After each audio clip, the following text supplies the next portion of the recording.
আসসালামু আলাইকুম। আশা করি সবাই ভালো আছেন আর আমিও ভালো আছি। আজকে হঠাৎ জাল খেতে মন চাইতেছে, জাল জাল কিছু ভাজা পোড়া খেতে মন চাইতেছে। তো কী খাবো হঠাৎ করে? আমি বাহিরের খাবারটা খাই না, এটা আমার আপনজন যারা আছে সবাই জানে।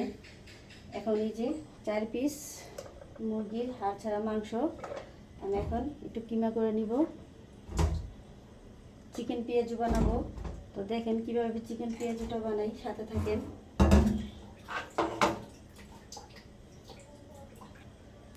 এই যে আমি একটু কিমা করে নিব।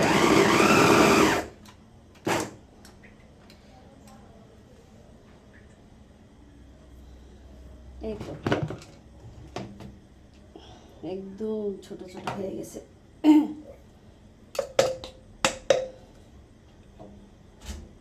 এই যে দেখেন একদম, এই যে কিমা বানায় না মাংসের, এই কিমার মতো হয়ে গেছে, দেখছেন? এটি দিয়ে আমি চিকেন পেঁয়াজু করবো। তো কীভাবে করব সাথে থাকেন। খুব জাল জাল করে একটু চিকেন পেঁয়াজু করব। এই যে দেখেন এমনভাবে মাংসটা ফিরছি, ইচ্ছে করলে টিকাও বানাইতে পারি বা কিমাও বানাইতে পারি বা আবার চাপও বানাইতে পারি। আমি এখন কোনোটাই করব না। আমার যেহেতু জাল খেতে মন চাইতেছে, একটু জাল জাল পেঁয়াজু করব। আর আমার আপনজন যারা সবাই জানে আমি বাহিরের কোনো খাবার আমার ছেলেরে বেশি, বাচ্চাদেরকে বেশি খাওয়াইতে চাই না। কারণ আমি যা পারি নিজেই ঘরে তৈরি করে খাওয়াই। এই যে এখন একটা আলু কুচি দিয়ে দিব, পেঁয়াজ কুচি দিছি, মরিচ কুচি দিছি, ধনিয়া পাতা কুচি দিছি,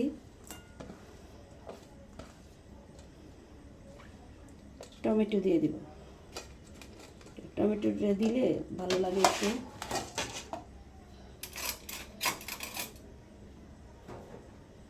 হালকা পরিমাণ বেসন দিব, কারণ বেসনটা একসাথে সব দিতে যাবেন না। যেহেতু আমি ডিম দিব, একটু পরিমাণ মতোই দিব। আমি অর্ধেক বেসন দিব, লাগলে আবার দিব। একটু টেক্সিন সল দিব, একটু স্বাদ আসার জন্য। যেহেতু জাল খাবো, গোলমরিচের গুঁড়ো দিব, একটু সয়া সস দিব অল্প পরিমাণ মতো।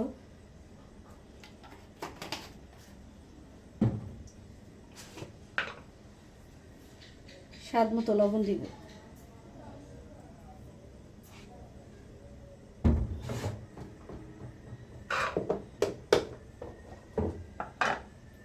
আদা রসুন বাটাটা দিব।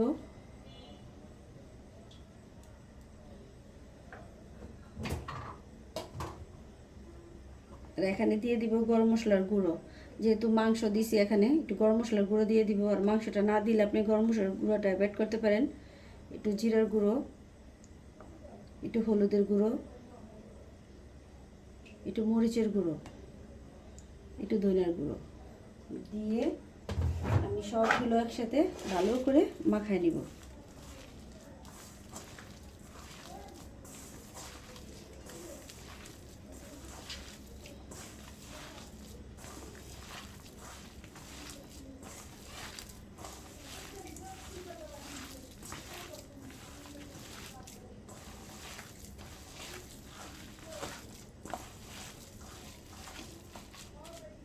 এই তো মাখানো হয়ে গেছে। এখন একটা ডিম দিয়ে দিব।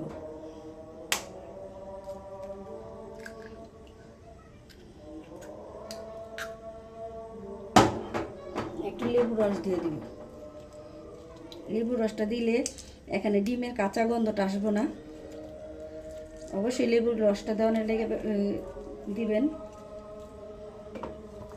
যদি বেসন লাগে আমি বেসন দিয়ে নিব আবার, কিন্তু মনে হয় না বেসন লাগবো।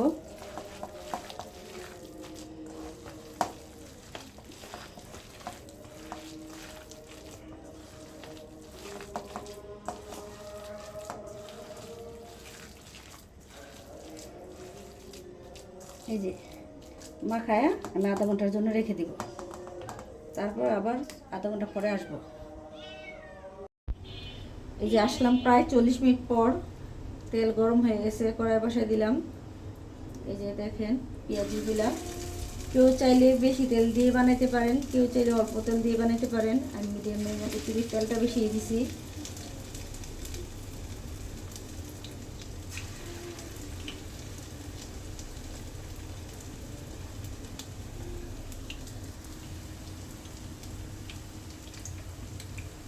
একটু দেখেন।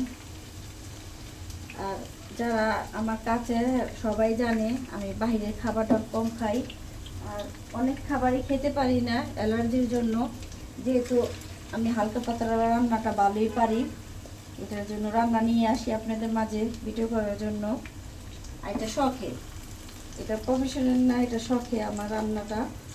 মানে ভিডিও সারাক্ষণ বাসায় থাকি, আমার ছেলেরা মাদ্রাসা থাকে, ওদেরকে টাইম টু টাইম আমি খাবার বানাই দিই। আর যেহেতু বাসায় তাদেরকে চেষ্টা করি রান্নাটা, বাসার খাবারটা খাওয়াইতে, এটার জন্য আপনাদের মাঝে আমি রান্নাটা নিয়ে আসি। তো যাই হোক, আমার রান্নাটা কেমন হয় সবাই একটু সাপোর্ট করবেন, আর আশা রাখি সবাই একটু পাশে থাকবেন।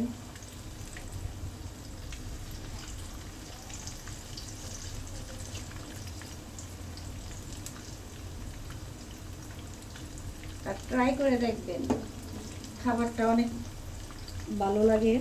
আমি মাঝে মধ্যেই খাবারটা খাই।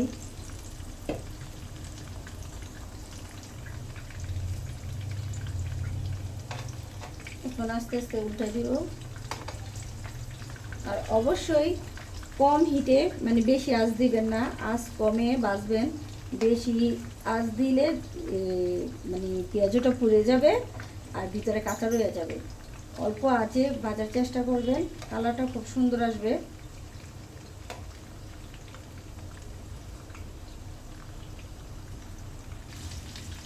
এই তো আমার ভাজা হয়ে গেছে, আর দেখেন খুব সুন্দর একটা কালার আসছে। এই যে আমি উঠে ফেলাবো। আর অবশ্যই ট্রাই করে দেখবেন, যারা আমার ভিডিও দেখেন, অনেক আত্মীয় স্বজন জানে আমার অনেক অ্যালার্জিতে এই যে হাতে স্পট দেখা যায়। মানে অনেক খাবারে আমি অ্যাভয়েড করে ফেলি, অ্যালার্জির কোনো খাবারই খেতে পারি না, তাই ভিডিও বানাইতে পারতেছি না। আর যতটুকু পারি দেখি, এই চেষ্টা করি দেখার জন্য।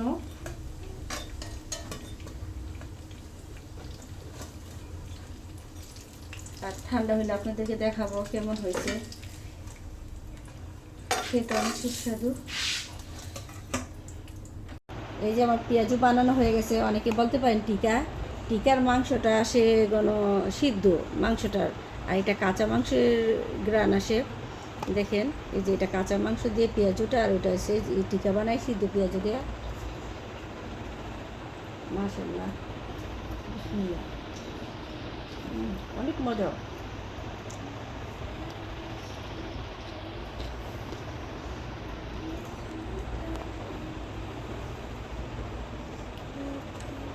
অনেক স্বাদ, ঝাল ঝাল, গরম গরম বিকালবেলা যদি একটু চিকেন পেঁয়াজু হয় আর কি লাগে।